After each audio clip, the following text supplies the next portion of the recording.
All right, well, hello everyone, and welcome to our Webinar Wednesday event this week. We're so happy you all have joined us to talk about analyzing and addressing community level work. So a few housekeeping items before we get started. Everyone is muted for this web event just to help cut down on background noise.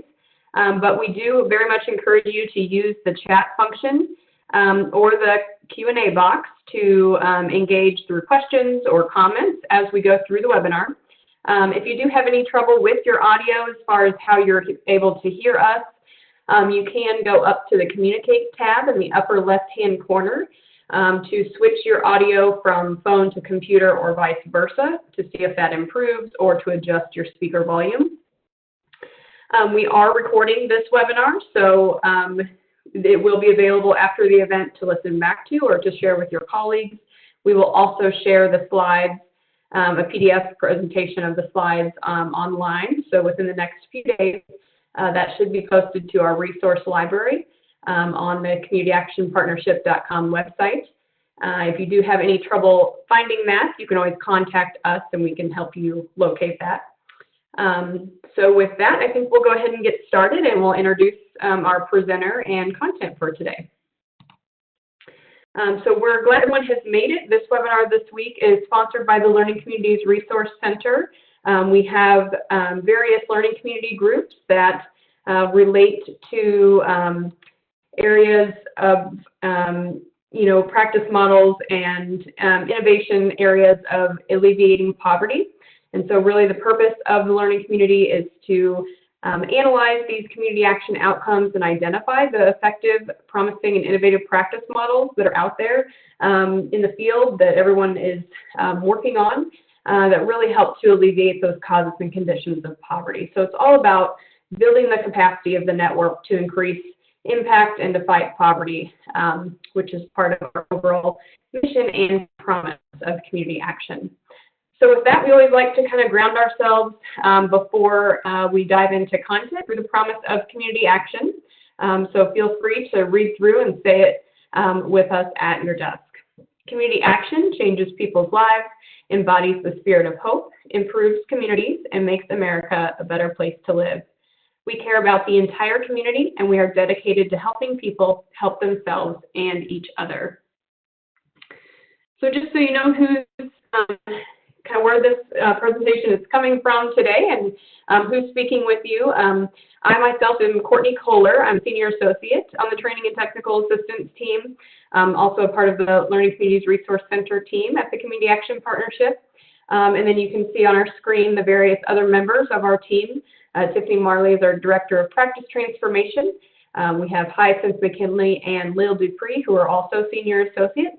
Lil Dupree actually works closely with the results at the community level learning community group, which is the learning community group that this content really ties closely to. Then we also have Liza Porras, the program associate on the TNTA team, and Kevin Kelly, our Director of Community Economic Development. So, and then the other person I want to introduce to you today is going to be doing most of the presenting. And that's Barbara Mooney. She's our subject matter expert for the results of the community level learning community group, as well as the director for the Association of Nationally Certified Roma Trainers. So with that, Barbara, I'm going to go ahead and hand it over to you, and you can go ahead and lead us through today's discussion.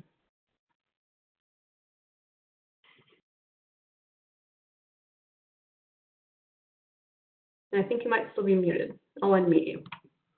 There we go.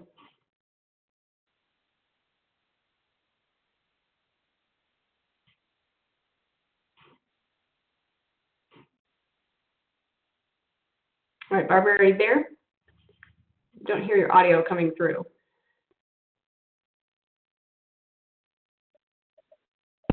Hello, can you hear me? Yes, I can hear you now. Okay, all right. So today we are starting our 2019 discussion of community level work. And part of this is going to be continue with some learning community groups and some community of practices, as well as with the creation and distribution of other resources, which will build on the work that we have been doing over the past couple years. So today's discussion is going to focus on the context for this focus on community level work and some lessons that we've learned from prior learning communities. We're going to try to connect somewhat to the sections of the CSBG annual report that are connected to Module 3. So that we can ground our theoretical discussion in the practical application. It's definitely, this is part of the performance management framework that it has been developed by the Office of Community Services, the CSBG network, that really acknowledges a comprehensive, multi-pronged approach to the anti-poverty work that we do. And it really provides accountability at the local levels in the organizational standards, in the state and federal levels with their accountability measures. And it demonstrates a stronger focus on connecting the results for individuals, families, and communities across the country. I'm sure that you have had some experience with these framework pieces, and we can talk more about them as we go along. This is should be a familiar graphic. It's the Roma cycle. This is one of the key elements of the performance management framework. And we're talking about the relationship among all of the elements. And so we're thinking about the fact that these activities, assessment, planning, implementation, achievement of results, and evaluation are ongoing, and they look like a clockwork cycle.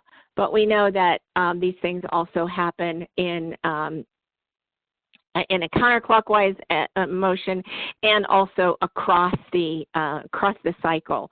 What you find out when you implement something may provide you with more questions that you have to include in your assessment. What you find out in the achievement of your results when you look at your reporting may cause you to plan differently, and some of the evaluation and analysis things that are happening will cause you to actually think about how you might implement differently. So those are that's the foundation for our work. In one of the organizational standards, 3.4, it specifically cites the community assessment that includes findings on the causes of conditions of poverty. And here's where we really start to look at this relationship between family and individual level needs and community level needs.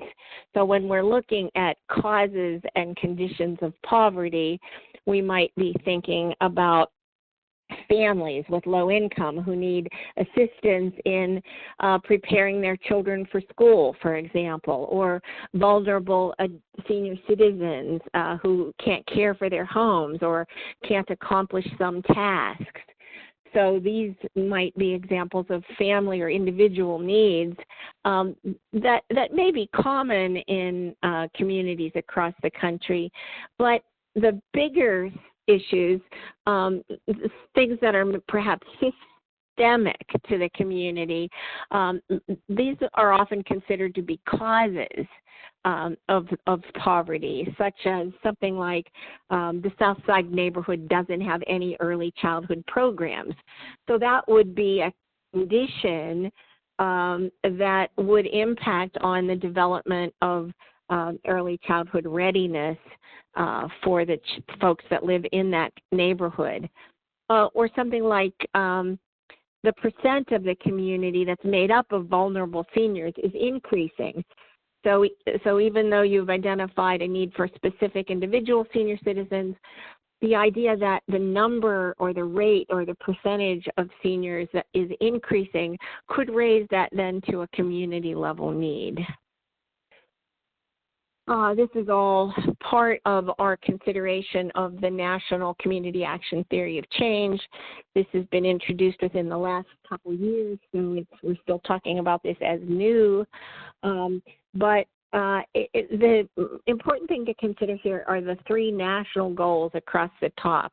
This is a refinement of the historic 6 national goals that we've always had in our net, or that we've had in our network since the 90s, so for the past 2 decades.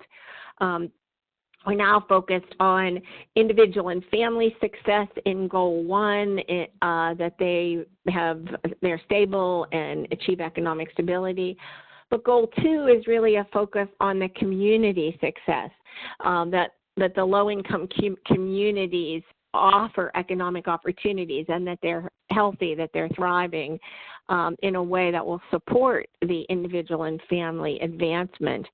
And then the third goal is really about both things. It's about people being engaged, and it's about building opportunities in the community. So this clearly shows the relationship, the equal relationship between family services and family outcomes and community outcomes that's embedded in this thinking. I'm going to do a focus on one section of the National Theory of Change, and it's the performance management section. This really shows that it's important to us to know both how well the agency operates, and that's things like the local organizational standards and the state and federal accountability measures and the results oriented management accountability system, but it's also about what difference the network makes, what changes for individuals and families, and what changes for the community. So as we're thinking about the application of this national theory of change, it's important to also think about, well, how do local community action agencies respond to this? As the local agencies think about what they're going to be doing, are they going to be working on eliminating or reducing the causes of poverty? Are you planning for the strategies that serve individuals and families, or for different strategies that actually address the community? So this really raises the questions about the agency's assumptions about what they're supposed to be doing and the kinds of resources they'll devote to an issue, the investment they're going to make, and really the strategic thinking that goes behind their own agency work to be productive. Agencies across the country are acknowledging more and more the necessity of working beyond just the provision of services to really look at individuals and families. So that's the context that I promised you in the first bullet of our today's discussion. This is the context that we've been working on to think about community work. What is community work? When we started with the learning communities, the community level group several years ago, we didn't have a real clear definition. And so we used input from the field to come up with some key elements of community level work. Then these are the 3 elements of community work that have been included in the NASCASP introduction and informational guidance regarding the annual report information. It's been included in all the partnership work. So we're going to talk about these things today a little bit so that at the end of the webinar, hopefully you'll have a better understanding of the definition of community work, so that as you go forward to actually produce some of these, you'll have a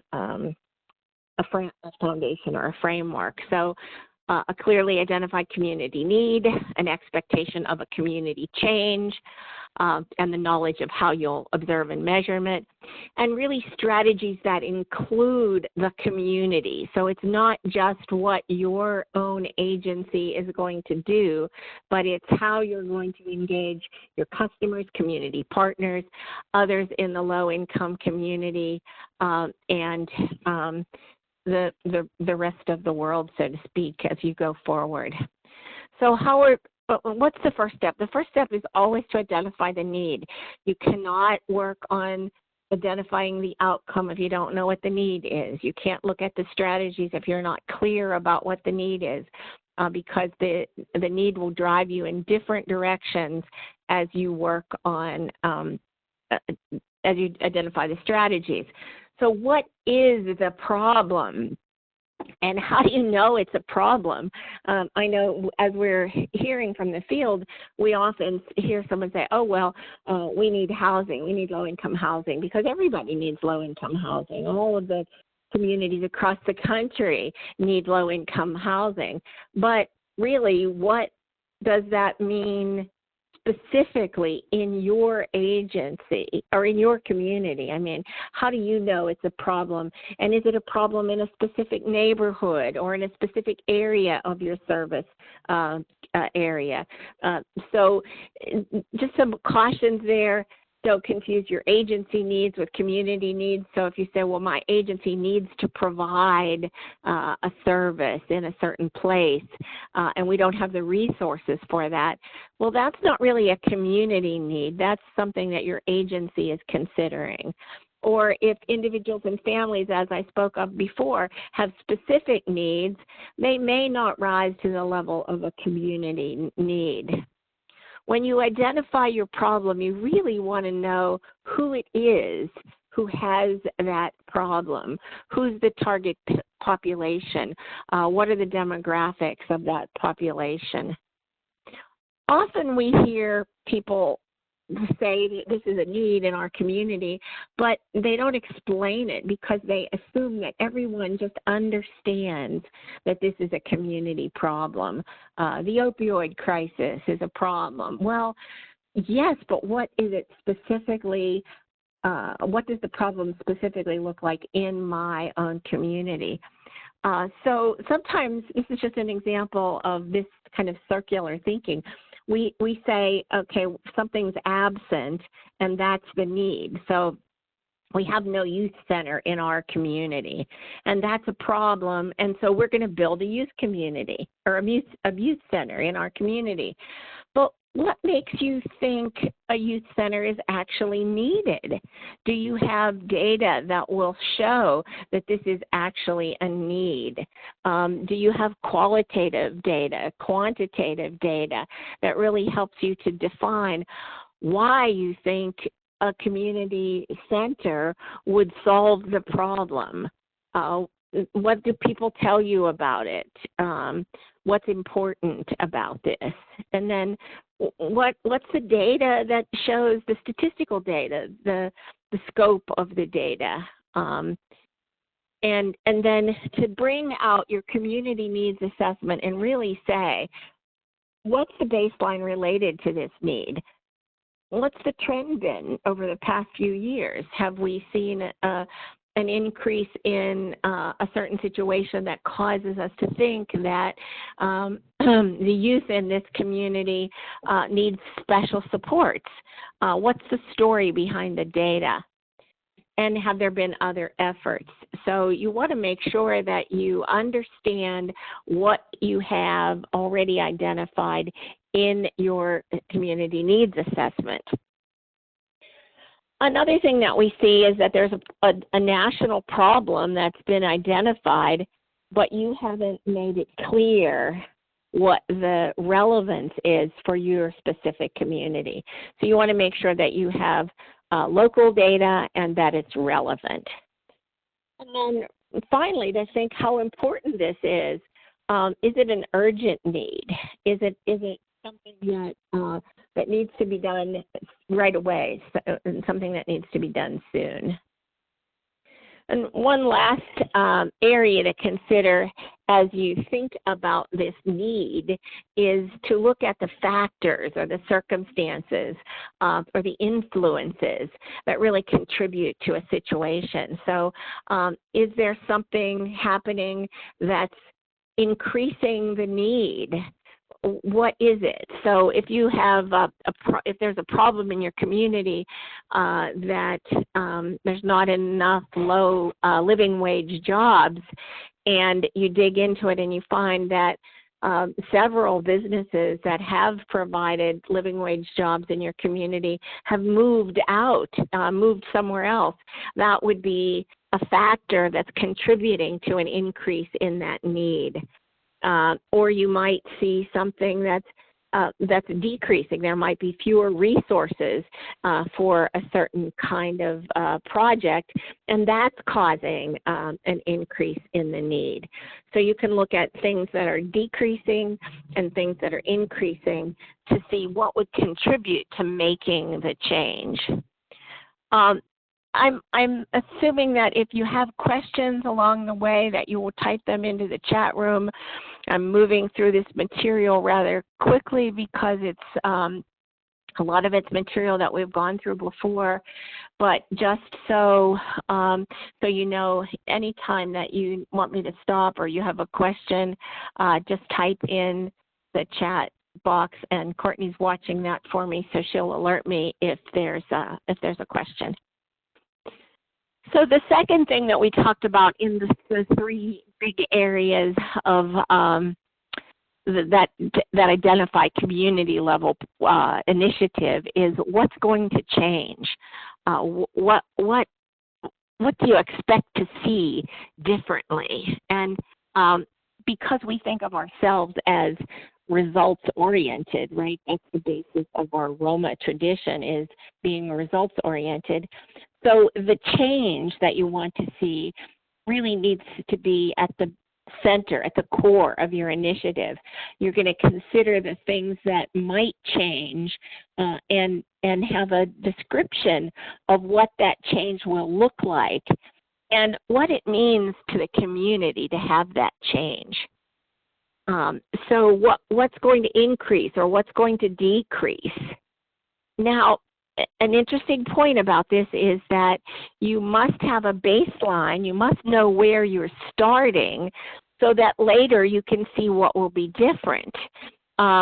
We can't say we want to decrease homelessness unless we know what the rate of homelessness is today, because we won't know if we're successful next year when we look at the rate unless we know where we were before we started. So you have to know where you're starting from to know to be able to set a goal for increasing or decreasing the change. And then how are you going to see the different causes and conditions that are going to be measured? How will the change that you're going to do impact the need statement that you identified? So if we're looking at a specific cause of poverty in general, you need to know how the specific change, so like like in Eric's earlier example, we're going to create a new community center. What is that going to change? How is it going to have an impact on the cause of poverty or on the cause of the specific need that was identified? When you talk about change, here are a couple things for you to think about. How much change is needed? Would a little bit of change be suitable? Would that be satisfactory to help alleviate at least the intensity or the urgency or the importance of the problem? What's reasonable to expect? How much change do you think could actually be done? And in how long a period? How much change could happen this year? And then how long will it take to get to a bigger change? And then the question that I'll ask over and over again, how will you know if the change happened?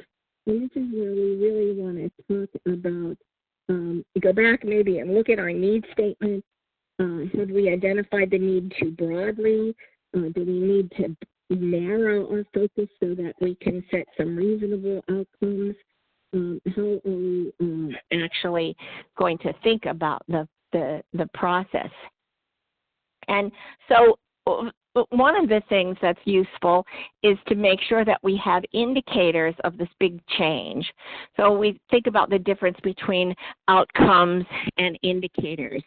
Our outcome or the change is a broad statement. This is what we expect to change. But the indicator statement is really where we narrow down the number of people that are going to change. So at the family level, when we think about indicators, we talk about the number and percent of children who have improved their early childhood readiness skills, that they exhibit appropriate language development, for example. That can be measured and observed. So just like that, we need to think at the community level about something like the percent of children entering kindergarten who are screened and are for hearing and vision are therefore ready to enter school, enter kindergarten. The percent of success is something that we would want to look at the community level. So what are some characteristics of an indicator before we talk about national indicators? Let's think about what is an indicator. Well, an indicator is something that's well defined. They're precise. They're not written so that different people have different understanding of the indicator. It has to be clear and everybody understands it. They're meaningful, so we're not talking about measuring height with a thermometer. We're looking at something that actually is related to the indicator, and then that it's actionable, that it's something that's possible, that we feel that this indicator really can be achieved by the activities that we're going to do. And then finally, that it's measurable, that we know what data we need to use to go forward. So this is all connected in the Community Action Network. We're so fortunate in our network to actually have some national standards that we can point to. When I look at community work in other fields, in other areas, one of the first things that they're struggling with is to identify some common standards, some common indicators. And so for us, the CSBG annual report identifies a set of indicators at the community level. Now, this is a menu. They're arranged in the domains that are identified in the National Theory of Change, and they're clearly not all of the possible things that could happen, but they're the common things that have been identified through work and input from the field. So they're identified in two ways. They're identified as counts of change and as rates of change. And I'm going to show you examples of each of these just real briefly, and later we'll talk about resources where you can find more about this. But one of the important things is that every domain includes an other. So if you have something different that you are going to be measuring that is an indicator of the change you expect to affect, you can write that in to the information on the annual report. So here's the first kind of change. It's a count of change. I'm going to put my glasses on so you can see the screen here. So these are things that we're counting, like the number of early childhood screenings is increased. The number of post-secondary education assets are created. In some of the other domains, the counts of change have to do with the number of jobs created or the number of housing units that have been created. So those are counts of change. And then the other is the rates of change. And these are things that have to do with a percent of increase of the children that are, say, kindergarten ready or have a reading level of a certain, have achieved a certain reading level. Or in the other domains, the rates of change could be the reduction of unemployment. So these are often discussed as population level changes, and no one's expected to do this on their own, but these are both available for you in the well, here's a couple housing. There's counts and rates, so you can see how they're laid out together as counts of change and rates of change. And these are available to you to help you make progress, to measure your progress towards your outcome. And then we come to the next piece, which is what will you do? What's going to happen? What are your strategies? And remember, one of the things that makes it community level change is that you don't do it alone. So one of the first steps is saying, who's with you? Who's doing similar kinds of things that you might want to connect with? If you're working on issues that are related to school achievement, you want to engage in the local district, for example. I mean, who else might be engaged? You might engage parents or church groups or the business community, juvenile probation. So you're going to brainstorm. You're going to think of who's considered to be connected with this need. Who has a similar mission to yours? So that's really the first step, is to find out who's going to be with you. And then to be able to bring the partners together to agree on goals. So you can think about who all is going to be there, and they all have generally the same goal. But too often, partnership meetings are held without a clear, measurable result in mind, and people fall off with their attendance. They don't necessarily continue. And why is that? What causes these well-intentioned efforts to flounder? Sometimes people, when they're asked about it, they say, we thought we had a common purpose, but it was really too general. It was open to too many different interpretations. And so the collaboration wasn't organized in a way like these arrows show, where everything moves together towards a single cause. So this idea of making sure that you agree on your goals, and you'll be hearing from you'll be hearing over the next few weeks about some specifics related to a common impact, a community impact work. And this will be talked about there. Is first agree on a mutual agenda. So that's an important piece of it, regardless of what system that you think of. The Annie Casey Foundation, for example, says that you really have to identify the how in the strategies, but you have to do that by making sure that you understand your partners. Can you reach the population that's going to be needed, or can your partners get to them? Do you think that what you're going to be able to do has a large enough impact that you're going to be able to change something? So the scale or the scope of the strategies that you propose, is it going to be impactful? And then how likely are you to actually succeed with this particular strategy that you might have identified, or the set of coherent actions that you've identified? And maybe you've seen that these strategies come from someone else's project, but do you think it'll work in your community? You know, sometimes we're at these best practice discussions and we hear, oh, this is what we did, blah, blah, blah, blah, blah. But then we're sitting there thinking, oh, that would never work in my community. That's absolutely important for you to consider. Will this work in your community? And if not, how could you tweak some successful model so that it could work in your community?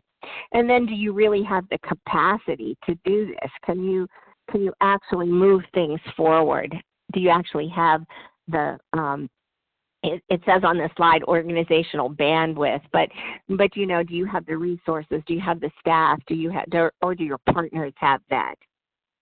So I think it's important for us to understand this concept of community level strategies, that it's a series of things that are going to be pulled together. It's really important to identify that your partners are going to each do something that is their expertise. So your partners have unique strengths and resources, and so you want to make sure that those things can all work together, the things that you're going to identify, and make sure that you understand those things that are contributing to the condition you want to change before you pick a strategy. Remember the discussion earlier about the factors that are included. So you want to make sure that you understand all those things, and then that you come to this decision point. My agency is going to do something differently now. We are going to commit some resources. We are going to assign staff to be involved in this. So these are important decisions about all kinds of resources, staff, facilities, funds, and so on, that you have to understand as you commit to this work. So that you can create what we're going to be calling mutually reinforcing activities or aligned contributions of different folks. So if we were in person, we would talk about these things differently, but I'm just going to show you a few things that are strategies, okay? So we work with clients in a rural location. That's a strategy that we have. Is that community level work, or is that just family level work being done in a specific kind of community? So we're creating a set of public engagement toolkits. Okay, that could have an impact at the community level if you engage people, but is that by itself sufficient? And you'll see others offering new programs, addressing school readiness with low-income families with low income. I mean, that could be, you would be showing progress of individual children in Module 4 in the family level reporting section. But maybe that isn't related in any way to a community initiative. Working on a job fair. You're working together with a lot of people. It's a lot of people put this together. But is it going to achieve any community level change, or is it going to be changes to the individual people who come to the job fair? We hear a lot about, well, I'm a member of the local human service provider council, or whatever it's called in your community, or I chair the homeless prevention alliance. Those are all activities that your agency does that are done in the community and with community members. But the question is, are they part of a well-defined initiative that has identified a specific need and is working towards a specific outcome? Here's an example that you won't be able to see, or you won't be able to read well on the screen, but when you download the PowerPoint, you'll be able to look at it more clearly. I ask you to look at this second column that's called at the top, mutually reinforcing activities. You'll see a list here of activities that are, some of them are individual and family level activities. They're going to do some home visiting and parenting education. They're going to provide mental health services. Those are all direct services to individuals and families. they're also going to think about developing new resources in the family resource centers, like drop-in play. So they're creating some new resources. And you'll see those are all woven together to address this big issue of children being capable of learning in kindergarten, and at the 3rd grade they're still proficient, and that they graduate. So those are the big outcomes that they expect, and they've recognized that these are all individual services and strategies that come together in a mutually reinforcing way to achieve an outcome. Another term for this is called the theory of aligned contributions. And so that we're thinking that all of those different kinds of services to individuals and families come together for this aligned contribution. Their individual services are brought together.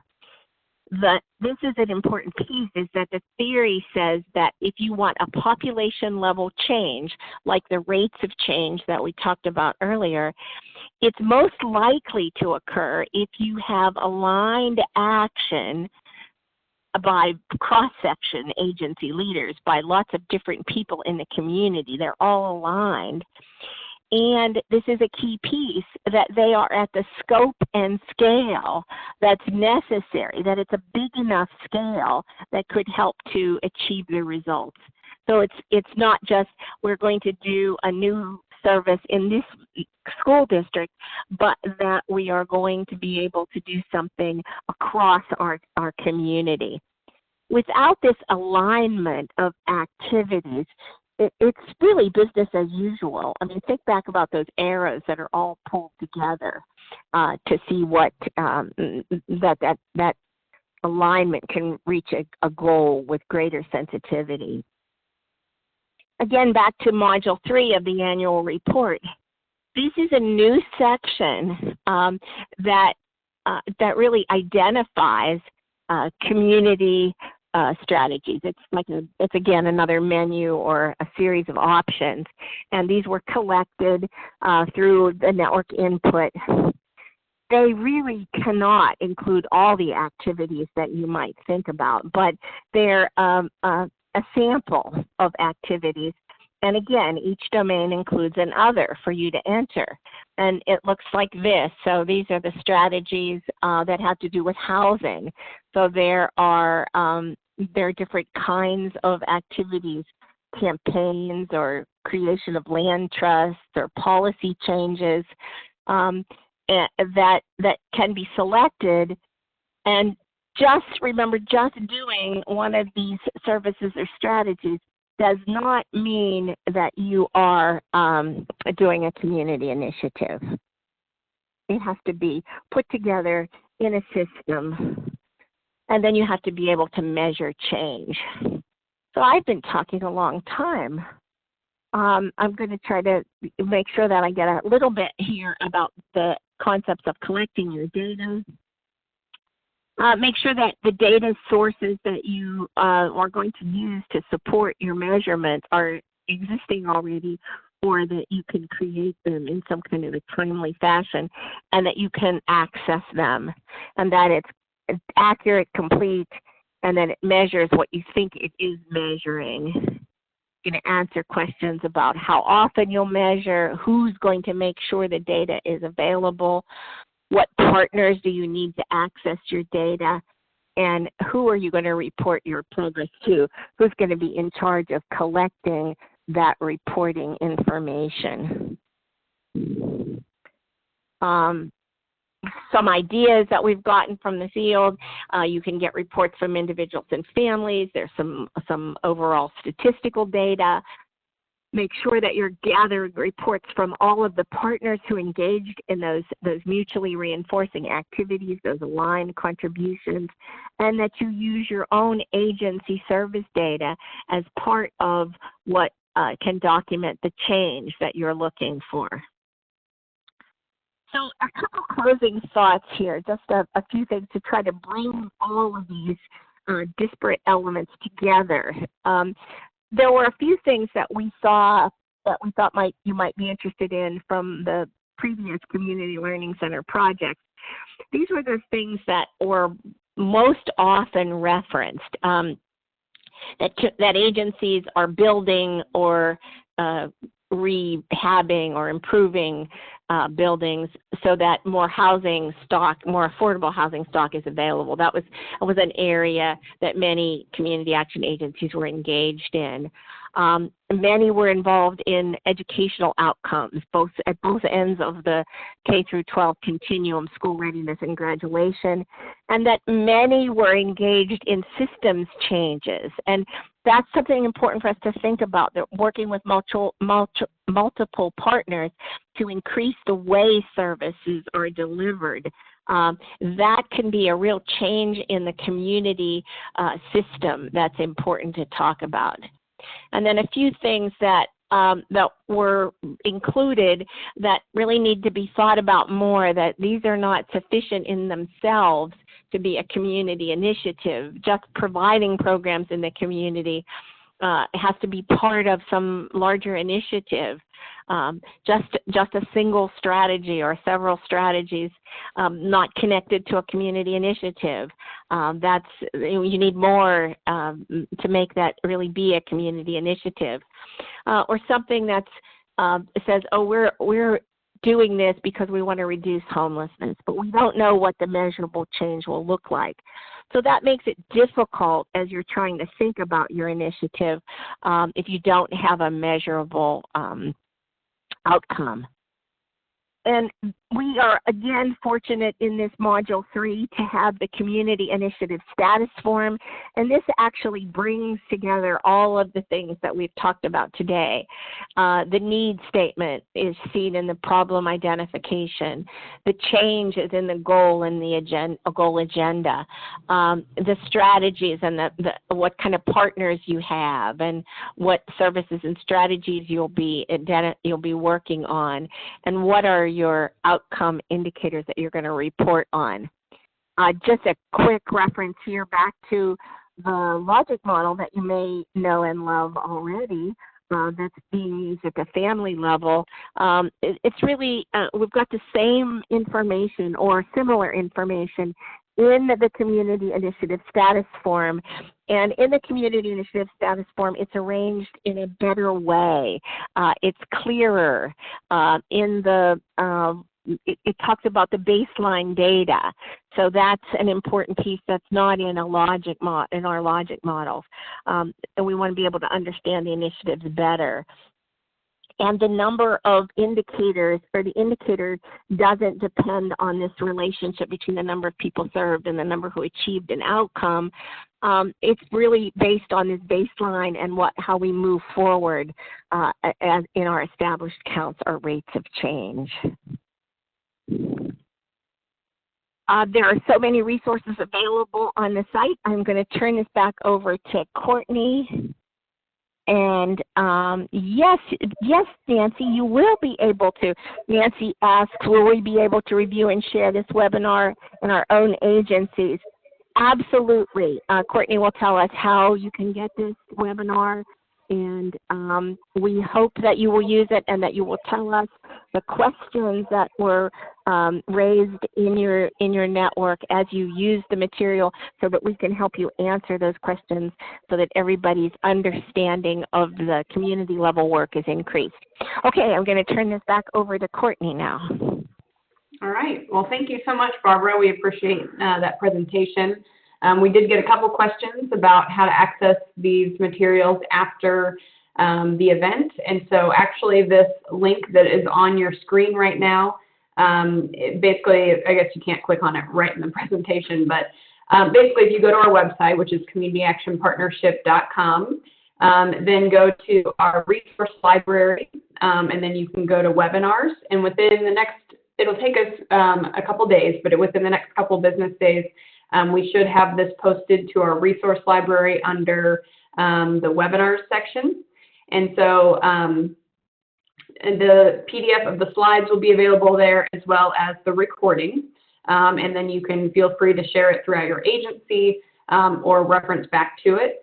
If you do need access to these materials prior to when we get it posted, you can always email me at ckohler@communityactionpartnership.com. At the very end, my email address will be on the screen, and I can always shoot a PDF of the slides over to you or a link to the recording before we get it posted and shared up on the website.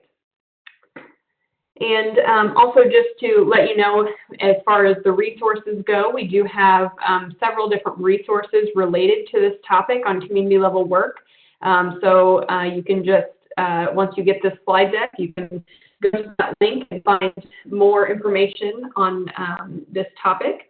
There's also several different resources on the NASCASP website as well, especially related to Module 3 of the annual report. So we encourage you to go check out the NASCASP website at nascasp.org and go to the CSBG annual report section, and then you'll find that information on Module 3 there. All right, I don't think I'm seeing any other questions that have come through at this point. So I'm going to give you a few more announcements as we kind of wrap up our webinar, and then I'll check for questions one more time at the end. But also, speaking of resources, we have our online Community Action Academy. It's an online learning management system, and we do use it for our learning community, as well as we're in the process of building out more on-demand courses that are available for the entire Community Action Network. And so to check that out, it's free to use an account or to create an account very quick. You just enter a couple fields of information, and it sends you a confirmation email. After that, you can log in and start perusing the site. So some of the material that we have on the site right now, as we've been using it for our learning community, we do have some information from our previous learning community groups. So in 2018, the results at the community level group was an open learning community group, which means that all of the learning material and everything was available to the entire Community Action Network. And so the previous learning materials are all archived within that course. And so if you go, after you get your account, you go in there, go to the learning community category, and then go to 2018 open learning community groups. And then there's the results at the community level course. Other topics we have in there too. So feel free to check those out or share them with your colleagues. And then we have a couple different courses that are on demand for just related to topics we do in the learning community, such as family-centered coaching and 2Gen. And then Roma training has just recently been put on Community Action Academy. And so some of this might be helpful to you all. We have an Understanding Community Level Work course that's on there, and there's some short videos as well as more PowerPoint presentations and associated resources. And then we also have a new Roma for Boards training series. So anyone who's interested in training videos or PowerPoints or board facilitation manual to be able to take some of these topics that we talked about today and talk to the Community Action Agency board about them.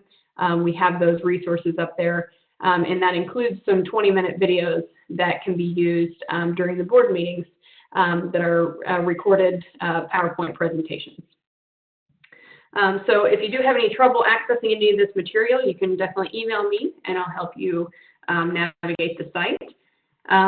Just to let you know that we do have our webinar Wednesday coming up next week, and it's going to be on addressing the needs of immigrant and migrant families. So earlier this month, we held an immigration summit in El Paso, Texas. And so we're kind of in the process of continuing to release materials and culminating some different resources around this topic. And so we'll be talking about some of those things on this webinar next week. We do have a immigration resource page on our website as well. So I encourage you to check that out also. And then our last announcement, just to remind everyone that we have our annual convention coming up in August. And that is August 28th through the 30th, and it's going to be in Chicago, Illinois. So we're opening up online registration very soon. We have our call for proposals out. We do have registration open via paper form right now as well, so you still can go ahead and register and get your hotel room set up. But we're going to be releasing quite a bit more information in the coming weeks for our National Annual Convention and encourage you to join us.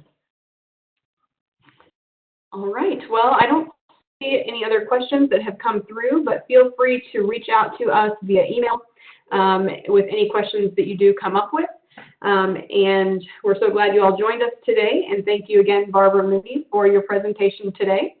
And anything else, Barbara, you want to say? No, just thank you for your participation.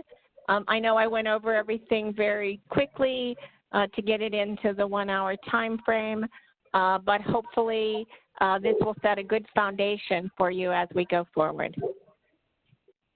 All right. Well, thank you, Barbara, and hope you all have a wonderful day.